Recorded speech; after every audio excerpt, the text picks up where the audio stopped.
A few really deep experiences that have totally changed my life.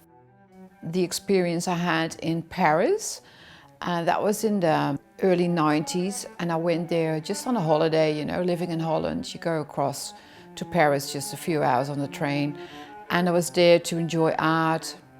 And we just had dinner at Montmartre, where all the artists are, so good mood. And then we wanted to go back to the hotel, and we were just passing the Sacre Coeur, that big white church on top of the hill that dominates Paris. And Ellen said, let's go and have a look. It was a Saturday night, 7 o'clock, and the door was closed. So I thought, you can't go in as a tourist. And then she just opened the door and peeked in, and there was a holy mass. And then, you go for a Eucharist, and then I walked back. And then I looked into the church, and I could see all these people there, and they were old, young, they were dark, they were white. And then I had this immense flow of love going through me. And that was much bigger than I am as a human being. And the message was love. Love. And we all, as human beings, are loved, and we are all the same. That was it. I ended up to study religion studies and did my master's in spirituality and interreligious dialogue and feminist theology. And it started with, I wanted to understand what had happened. There was me, this young girl from Arnhem in Holland, pretty secularized, living with a woman.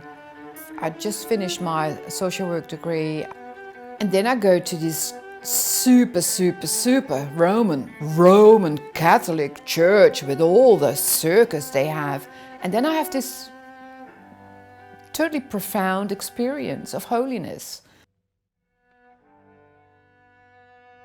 So I was plodding along like everyone in life and trying to do the right thing and choose the right career and find a job that suits you. And on a Tuesday afternoon, 3 o'clock, August the 6th, I had to go to emergency at the hospital where we lived with Ellen, because she's had some problems in reading subtitles on TV. So we got there at 3 o'clock, and at 6 o'clock a young doctor came and he said, I have got bad news.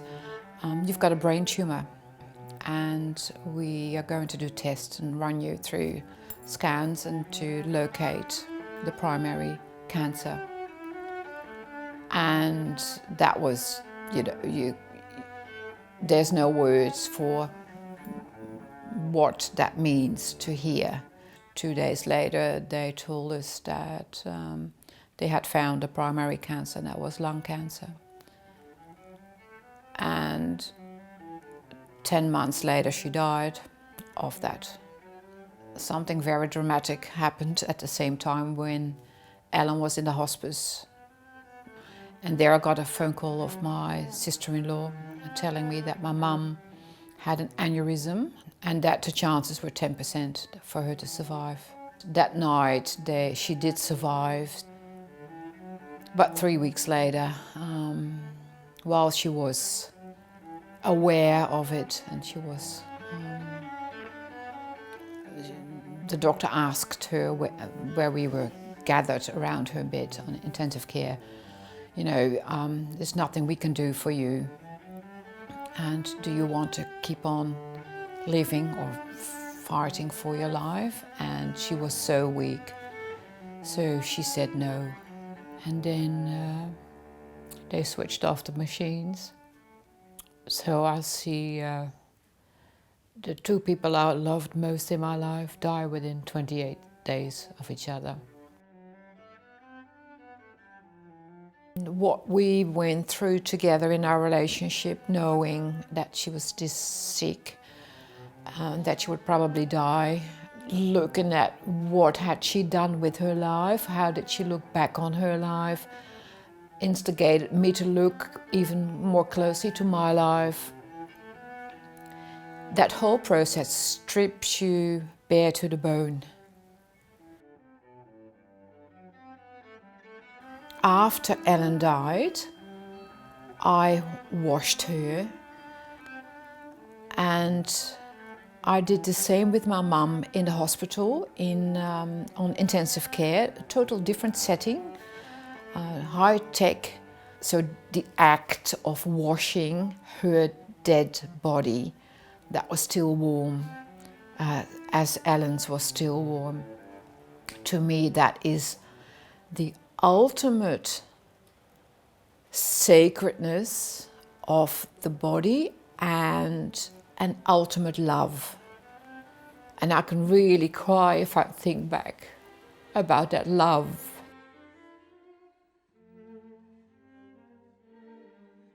One and a half years after Ellen died, I went to Iona, that's a sacred island in Scotland, and I went on a pilgrimage with a group of the Anglican parish in Holland, of which I was just recently became part of.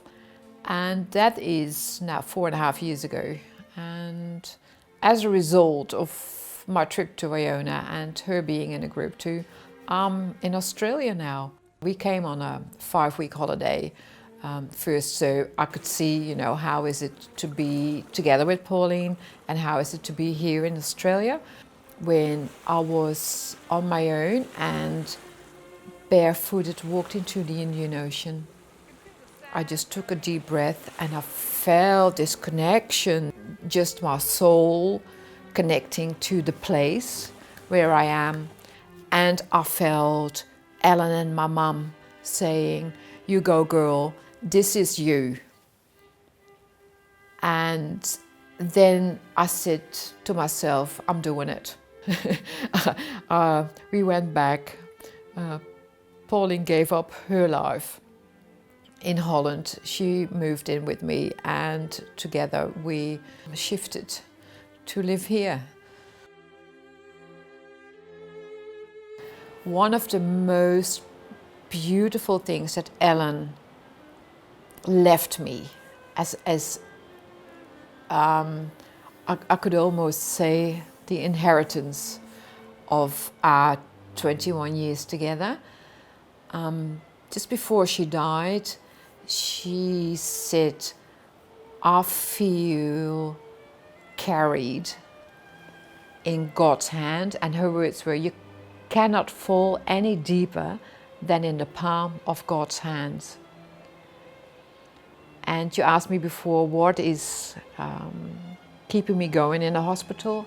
And that's this experience, because that's what I felt with Ellen, with my mum, with rebuilding my life after, with leaving everything in Holland behind, losing everything again.